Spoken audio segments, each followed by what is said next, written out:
Good morning. Good morning. Yan, nahatid ko si Ate Yuika kasi meron siya ngayon Shinsengako. Ibig sabihin, meron siyang parang training camping sa school nila. Alika, samahan niyo po kami, Yurika. Samahan niyo po kami.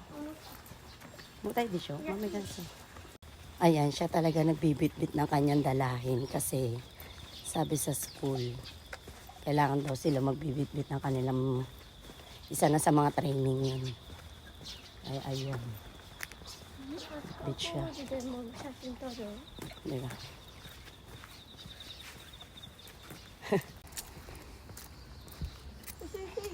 Ayan, at nandiyan na yung bus na sasakyan nila at Yurika.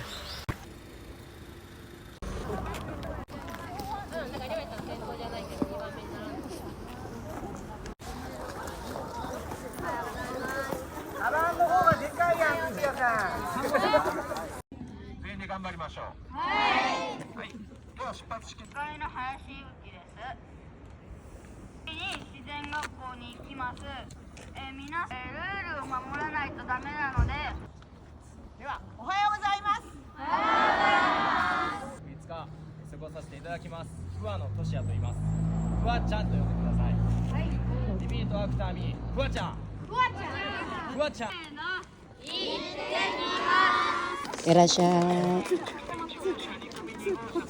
Yurika, bye-bye. Bye-bye.